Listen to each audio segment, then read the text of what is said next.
Geedy and I'm joined by Raymond Doyle on SAFC TV to talk about the latest Boyle Sports odds. Now Raymond, Bolton travel to the Stadium of Light to play Sunderland at the weekend.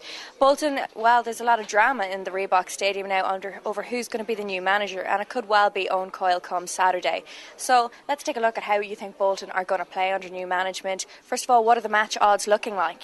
Yes, as you say, Nicola, we're expecting Owen Coyle to be the new manager and probably in place by the time the match kicks off. It has affected the betting slightly. We still have Sunderland clear favourites, with them just off even money at 20 to 21. Sunderland have been in a bit of a rocky period of time. They've only won once in the last 11 Premier League games. However, I think after their FA Cup win last weekend, they can get back onto winning Premier League ways. For Bolton, we've Bolton priced up at 3 to 1. As you can probably imagine, when a new manager comes into the fore, the players are always going to try and impress. So we've Bolton priced up at 3 to 1, with the draw at 23 to 10. Okay, well, another really interesting market is the first goal scorer. Now, Darren Bent is always on fire at home, and up front with Kenwyne Jones, they make a great partnership. Tell me what the odds are looking like. Absolutely, we do have Darren Bent. I mean, he scored twice. He scored 3 goals in his last 2 Premier League games. He's 5 to 1 clear favourite for first goal scorer.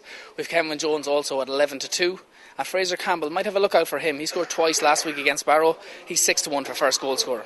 Well, I think 5 to 1 represents a very valuable bet because he's almost always seems to score at home, so a very good bet indeed. Now, I want to talk about the score. What do you think? I want you to predict a score and tell me what the odds are, Raymond. Well, I think, with the treacherous weather conditions we've had at the minute, I'm not sure there's going to be too many goals in this game. It's going to be a bit of a I'm expecting just a 1 goal to be scored, and I think Darren Bent's going to get that one. So if you look at Darren Bent to score first and Sunderland to win 1-0, it's 20 to 1, which is a great bet. Absolutely. And what do you think is the most valuable bet so far? Well, I think just having a look at the form, and we're always speaking about Darren Bent and will he make the Fabio Capella's World Cup squad. If you have a look, for him to score a hat-trick, I mean, he got 2 against Blackburn the last time, but for him to score a hat-trick this weekend is 28 to 1. He hasn't done it so far this season, scored a hat-trick, but I think this could be the weekend for him. So have a look at that one. Okay, thanks a million, Raymond. That's us this week. We'll see you again soon.